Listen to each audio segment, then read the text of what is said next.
Welcome to this new edition of the Staten Island Scene. I'm John Tobacco. If anybody's been on the Staten Island Scene for a while, it's me, 54 years old, and spent most of those years right here in the great borough of Staten Island. I often refer to Staten Island as the red-headed step borough of the city because everywhere you turn, we're getting slapped around. We're getting less services than the taxes we're sending up to Albany and into City Hall, and we're taking it from all angles these days. Now, what's happening down in D.C. is also hitting many Americans in the pocketbook where it hurts most. Now, whether you're a Democrat or a Republican, that doesn't matter to me. Whether you're an independent, which I pretty much am, it's hitting us all the same. And these are like silent taxes. What's a silent tax, JT? Come on, what are you talking about? Well, what I'm talking about is this. Inflation is a silent tax. Because while the government and Joe Biden and those in Washington tell us, well, it's not that bad and it's going up, the Bureau of Labor and Statistics, you know, the alphabet agencies that the government runs, they abbreviate BLS. And I say we drop out the L because most of the stats they give us are just BS. Now, they tell us inflation is 8.5%, but anyone who's gone to the gas pump lately knows that gas was $2 under Trump, and it's 4 and change other places. That's 100%. When I talk to my buddy Chris over at Approved Oil, he tells me heating oil's up 40 or 50%. So how is inflation only 8.5%? Joe Biden says this, but by the way, many what they call core inflation, which takes out food and energy, is still up huge. And it's a silent tax because no matter what, no matter where you live, no matter how much you make, no matter how much your take-home pay is, no matter how many dependents you have, when you go to the store to buy a flank steak, it's $65, and it used to be $45, so everybody's eating chicken these days. Now, why am I talking about silent taxes? Because right here in Staten Island, the place I know and love the most, where I raised my kids, Victoria, Ava, and John, and you're raising your kids, and my kids went to school here and everything else, we're getting hit with silent taxes more than you can even realize. And I'm going to talk about today something that I know everyone out there is going wild about. Now get ready, because we're going to start raging here about speed cameras. That's the new silent tax. We're also on Facebook Live as we're recording this, so I may take some feedback from our audience, but welcome everyone out there in social media land. I want to just let you know this. If you live in Staten Island, you are getting taxed silently for riding the roads more than you even realize, okay? I'm sure everybody's getting 3 or 4 of these speed camera tickets. But when I get into some numbers here, some simple numbers, we'll do some like 4th grade math. On Staten Island, from the period of July till January, there were 193,536 speed camera violations. Okay, now that sounds like a lot, right? 200,000 speed camera violations in just 6 months. Now, take a guess. 200,000 speed cameras, as we all know or probably know, they're $50 each. So in Staten Island, in the 6 months from July to January, we suckers paid over $10 million to the city. Now, if you've ever gone to like the San Gennaro Feast or a little carnival, or even down the boardwalk in the Jersey Shore, you play these games and you basically can't win, right? They're rigged games. This is a rigged game. And it's certainly even rigged worse for Staten Islanders. Now, when Bill de Blasio was in office, he rigged the game even more by lowering the speed limit. Not only are we going to flood you with speed cameras, but we're going to lower the speed limit by 5%. Now, just on my way over here today, I passed this one here on Amboy Road. It's on a turn just before Guyan Avenue. And on top of lowering the speed limit and flooding the zone on us with speed cameras, every time I turn around, there's another one, okay? They're actually hidden. You know, and if you want to find all the locations of the speed cameras, you can go to this New York City open source, but they list every single violation. So you got to go through like hours and hours, this compendium of information. If you take a look at this map, and Mike is running the board today, producing the show, as always, fantastic job. And Mike put a little motion on it even. So As we come into the show today, I want to point out something very interesting and explain why Mikey Mint-Russo's tuned in. Hello, Mikey, Flip, Joey Farrell. Why are we getting unfairly treated here? Okay, listen to this.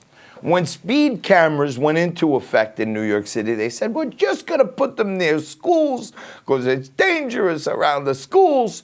And it turns out they can actually use anything that touches the surrounding streets of a school. So if you're going down Highland Boulevard and Tyson's Lane, you wonder, well, where's the school over there? Well, St. Charles is 2 blocks over, but their parking lot touches Highland and Tyson's, so they can put one there. And anywhere that's near a school. Now, if only schools were the reason and it wasn't a money grab, then the cameras wouldn't be on in the summer when there's no school. But they're on 12 months a year, and they're on till 10 p.m. at night. Now listen to this.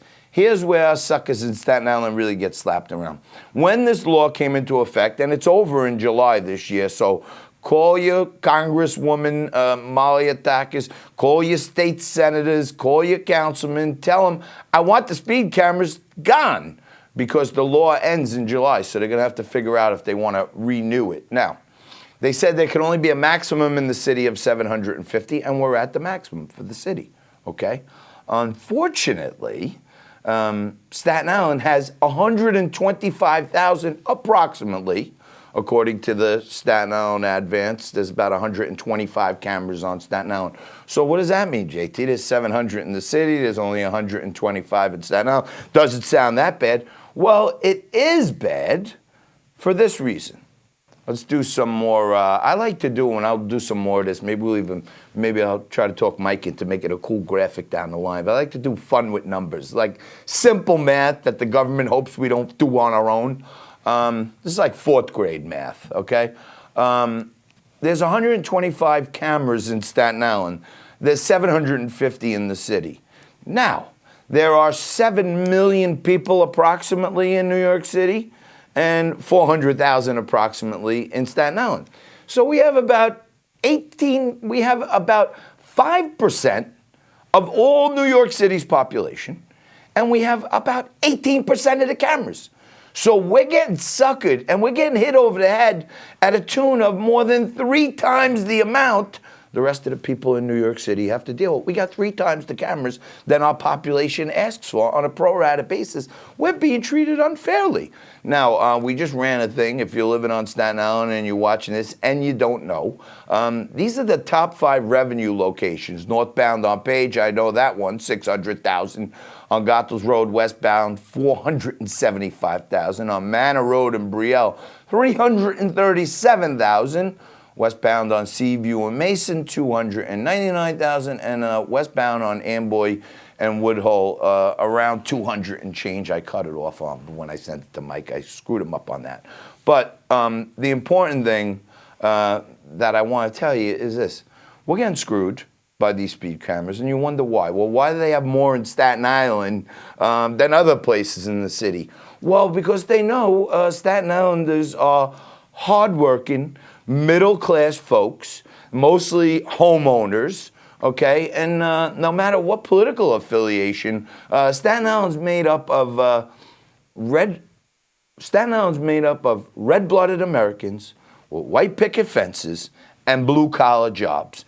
And to the bureaucrats and the progressive Democrats up in City Hall, they say those people in Staten Island, they can pay, they're gonna pay, they're not gonna let us impound their cars, they're gonna pay their kids' tickets, and I'm getting 3 or 4 a month from my kids and myself, and my brother told me he got 3 or 4. You're probably all getting them. It's a middle-class tax, and it's a silent tax because you get it in the mail a month later, there's nothing you can do about it. Okay? Now, some people I see are putting these reflectors over their license plate. That's illegal. There's a new fine. I wouldn't recommend you do that. So you get pulled over, and you could potentially get locked up. But the speed camera issue has to be resolved. There's no reason they should be on. If they were only for school safety, then they shouldn't be on till 10 o'clock at night. And quite frankly, I personally got pulled over on Highland Boulevard by Luton Avenue in Tottenville last week on a downslope doing 41 in a 30. So I was basically 11 miles over the speed limit coming down the hill, and there's a speed camera like 4 blocks before that. So why are they making the cops out there patrolling people with speed traps when they're putting up speed cameras everywhere? Doesn't make a lot of sense to me. I don't know if it makes sense to you, but all I know is this. Someone is saying that we're on, that we've been muted, but not you guys out there, maybe my Facebook. So what else is going on in Staten Island other than this new middle-class tax from the speed cameras? Scary stuff in Washington, scary stuff across the country on what these progressive people think is okay to do to our children. Now look, schools and school teachers are a great part of our society, and it's one of the things we rely on the government to provide for us, public education. It's very important, okay? One of the things myself and almost every parent I know doesn't want to rely on the government for is teaching our kids about sex and telling our kids that they're no good if they're white and teaching them about racial divisiveness. It's just not good. No one wants their teacher in school talking to kindergarten through 4th graders about sex, sexual orientation, or race. Now, someone sent me these, and these are actually in the building in some schools in Staten Island, a book on Black Lives Matter, what we believe, and peaceful fights for equal rights. So, and most of these books talk about how white kids should feel bad because their ancestors have oppressed. Don't tell my kids they should feel bad about anything. My kids weren't oppressed. And by the way, I didn't have any white privilege. My father was a cop. My mother was a businesswoman. And my mother and father went to work every single day. We didn't get a silver spoon. I started working when I was 13. My father said, come on, let's go to McDonald's. We went to McDonald's in Greenridge Plaza. He said, oh, say hello to Mr. Sweeney. I say, hello, Mr. Sweeney. How are you? And, you know, my father used to say, look the guy in the eye, shake his hand, answer him with words, don't nod your head, which proudly, that's what my kids do. And maybe more people should do that. But some of the stuff they want to teach our kids is absolutely insane. And this is some of the content in one of the books. It says, these are my crazy brothers, and there's a cartoon drawing of a demolished cop car with what looks like a couple of minority kids jumping up and down. And then this other fella here is telling the kids who are reading this book, giving them the thumbs up. Thumbs up. All you guys out there, if you want to jump on cop cars and destroy them and crush them, good. We don't want to tell our kids this stuff. And all this stuff is being rolled out under the new Department of Education Chancellor, and it's called the Mosaic Program. So if you don't know about this, you should be, before school year ends this year, flood the zone on your teachers and your principals. Are you going to be teaching the Mosaic Program in September? Because the Mosaic Program is what these books are about, race and sex. That's what they want to teach our kids. Now, getting to the sex, this one scared the crap out of me. Take a look. Some bodies have a vagina. Some bodies have a penis. Everyone's body parts look different. But there are some parts we all have. And the kid in the middle is bent over, holding his butt cheeks open. So I don't know what they're referring to, but I think we all know what's in the middle there. And we had a bear in the middle for a little bit of time there. But I personally think parents in this country, in Virginia and in other places, school board moms are coming out en masse. People are running for the school boards who would never have thought about running for office because they don't want the government talking to their kids about sex in 4th grade. And not 3rd grade, and not 2nd grade, and not 1st grade, and certainly not in kindergarten. So the Staten Island scene is getting ugly with the new DOE Mosaic Program, and you should be asking your teachers and the principals of your schools, are we going to have this Mosaic Program? Because I saw it on the Staten Island scene. Johnny T said these books are in, and I have it 100% from inside a couple of schools. People sent these to me because even the teachers and the DOE workers are disgusted by what they're being told to talk about. Now, I want to, that's kind of serious, but I want to talk about some great stuff that's going on right here in Staten Island. And they're calling it now downtown Staten Island. And after a couple of years of the Staten Island Yankees abandoning us, our ballpark down on Bay Street by the ferry is back in business. We're back to the ballpark, and it's time to play ball. There's something to do with your family, and when the evil specter of inflation is cracking down on your pocketbook, a $10 ticket to a minor league ball game is maybe something nice you could do with the family. Now, I got out to the field last week. My buddy Gary Perrone, who's the general manager, invited us down. We shot some stuff. Roger Rocket Clemens was there because his son's on the team. He's a shortstop. And there were a host of luminaries there. Team owner of the Ferry Hawks, John Katzmatidis, owner of 77 WABC Radio, was there. And Sid Rosenberg, famous from the morning show Bernie and Sid. Rita Cosby was there. Staten Island's own Frankie Five Boroughs Morano was there. He's the host of The Other Side of Midnight, and you got to check him out every night from 1 a.m. to 5 a.m. Frankie's a Staten Islander, and he made it from right here, where he started his career in media on Morano Vision. And now you can hear him every night on 77. But I went out to the ballpark. It was a great night. The stadium's been refurbished. The new ownership is doing a phenomenal job. And new turf. You're sitting in the seat and you're just thinking, wow, this is phenomenal. I'm in Staten Island. I'm looking at the city skyline. I'm looking at the ferry come in. I paid $10 for the game. I got a hot dog. You got Kettle Black.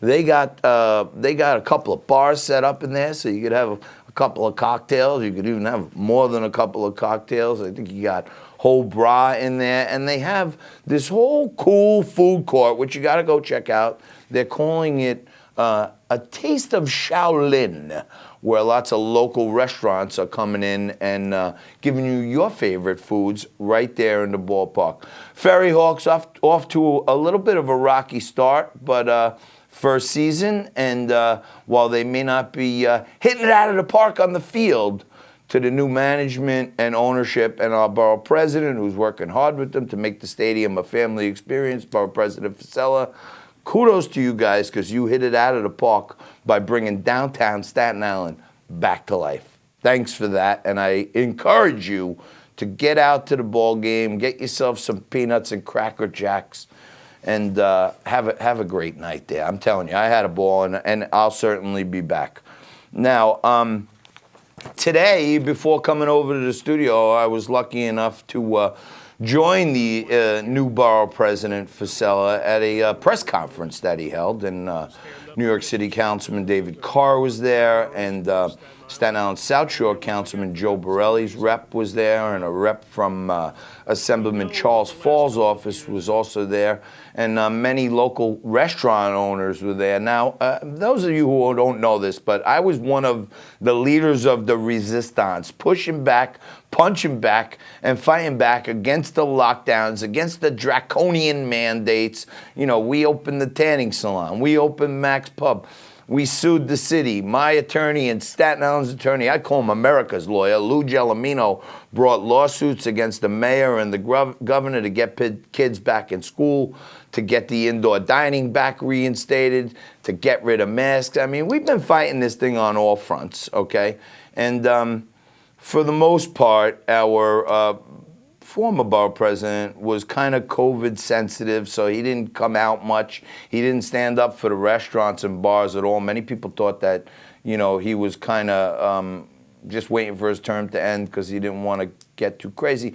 Our new borough president is out there every single day fighting for Staten Islanders and fighting for small business, because small business is the heart of America. Many people don't know, but 80% of the people in America are employed by small businesses. You know, we got Amazon and we got Howland Hook. They're the two biggest employers, okay, concentrated biggest employers. But all those mom and pops out there, the La Fontanas and the O'Toole's Joyces and Esca's and the Jimmy Max's and the Lee's Tavern, those are the places that make Staten Island run. And those are the places that Staten Island's famous for. So now, while Bill de Blasio spent a few years having a tone-deaf policy on crush Staten Islanders, crush small business, redistribute the wealth, it seems like, whether it's our council members, Borelli and Carr, whether it's our borough president, whether it's our assemblymen, our state senators like Andrew Lanza, I don't know who it is, but it seems like Eric Adams has moved in the direction of helping small business. The press conference today was to talk about, you know, for the last few years, these inspectors walk in a bar or a restaurant, and all of a sudden they start walking around. Oh, there's 2 pieces of mouse doo-doo. That's $500. Ooh, there's a fruit fly in the bottle of tequila over there. That's a $500. And before you know it, people are leaving the restaurant. If you have something that's real bad in their view, they may shut the thing down. Now, everywhere in America, no matter what happens, they have a thing called due process. And what the mayor's done with a bipartisan group of legislators in New York, he's approved a plan where inspectors will now come in, and instead of finding you on the spot, okay, they're going to give you a survey of some type, say, hey, these are the things wrong, and they're going to create a cure period. So it's not like they come in on a gotcha. They're actually going to say, all right, look, you guys been smacked around enough the last few years. We don't want to just come in and start sucking money out of your pocket. What we're going to do is this. Unless we see something really egregious that could be a danger to the society or the community, we're going to tell you, hey, this was no good. That shouldn't be there. This water wasn't hot enough. You need more soap in the dishwasher. And then the restaurants and the bars will have a chance to cure those. I don't think they set the dates yet, but whether it's 7 days or 72 hours or 30 days, it's actually signals to me that there's some bipartisanship going on in Staten Island, which is great news. And it signals to me that Eric Adams has taken one step in a positive direction. And might I add, he hasn't done much to set himself apart from Mayor de Blasio at this point. Crime is skyrocketing. Hate crimes are skyrocketing. Asian hate is up 350% in New York City from last year, which is a weird thing, and we'll talk about it in another episode. But in this particular incident, the borough president had a press conference today. Bipartisan legislators were there to talk about the mayor's new plan to give small businesses and restaurants and bar a fair shake. We're not just going to come in and crush you. We're going to come in and say, hey, here's the things you need to fix. We're going to be back in 5 days. If they're not fixed, then you're getting slapped. And if they don't fix it, if you ask me, they deserve to get slapped. Now, one of the other things I want to talk about today, and we talked a little bit about local, like live and local right here, Staten Island, speed cameras, race in the schools, and sex education, orientation in the schools. That's like right here. That's in our backyard, okay? Just talked a little bit about the city, where the mayor seems to be opening his ears and eyes to the fact that we need small businesses to do better. So New York City may be taking a few steps in the right direction. And what's going to affect all of us, and is affecting us certainly on the crime front, is what's going on at the state level. One-party rule has brought crime to a boil, and it's boiling over right now. Just like that pot of Sunday sauce, you leave it unattended for too long, you come back, it's boiling over all over the kitchen. That's what's happening with crime. Why? Because of bail reform. Because most of these criminals that commit crimes, if they didn't shoot the gun, then it's not bail eligible. They let them back on the street. And there's this group of 3,000 or 4,000 people, or they call recidivists, and they keep letting them back on the street. We need to fix the bail, but there's a supermajority of Democrats in the state Senate and the Assembly, and that's why you got to get your butts out to vote in these state races to put pressure.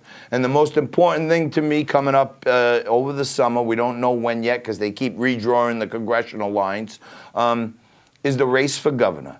And we talked about playing ball with the Ferry Hawks, but now let's play a little politics and talk about what's going on the Republican side. We got 2 primaries. The selected not elected governor, Kathy Hochul, will be running against Tom Suozzi, congressman from Long Island. So there's a Democrat primary.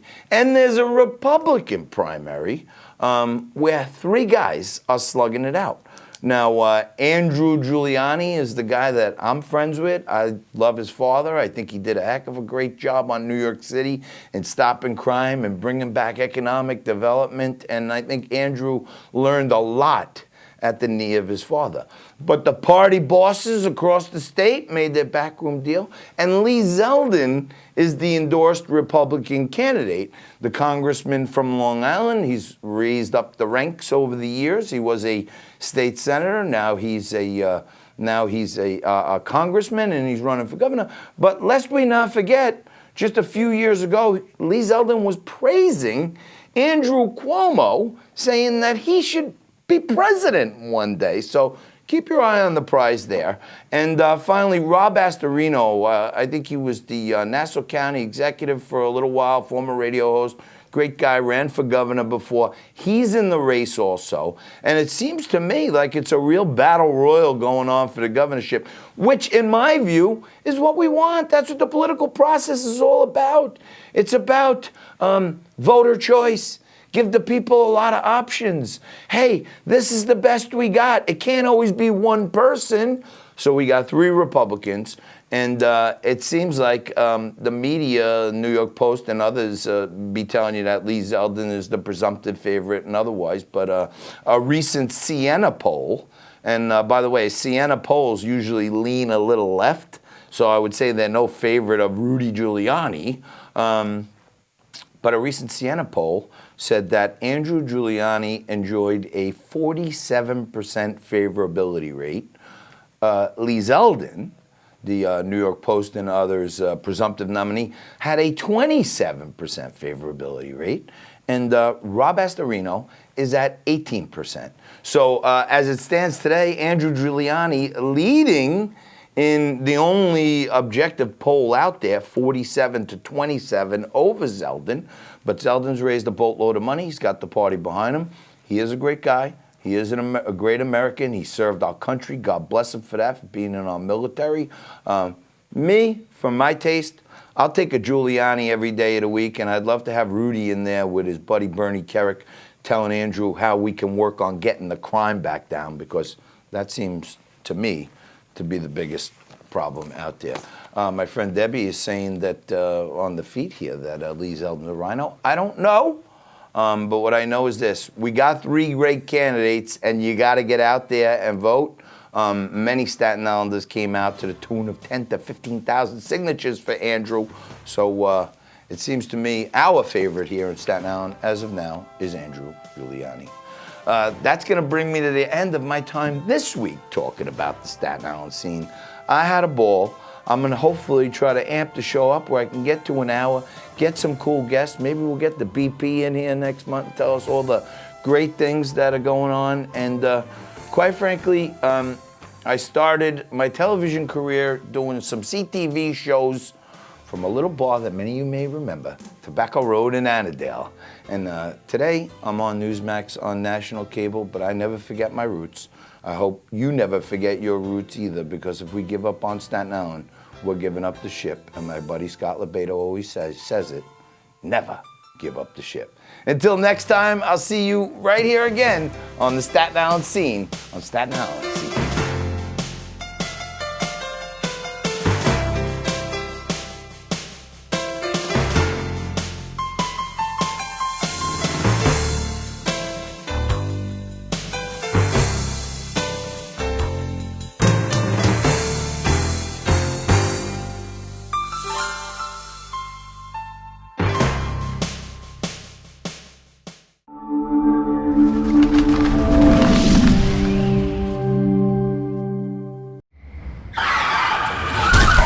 Things happen fast on the street. Your speed can feel slow when you're driving, but if you hit someone, it's terrifyingly fast. Drivers, look for pedestrians and cyclists, and slow your turns to 5 miles per hour. Speeding ruins lives, Slow down.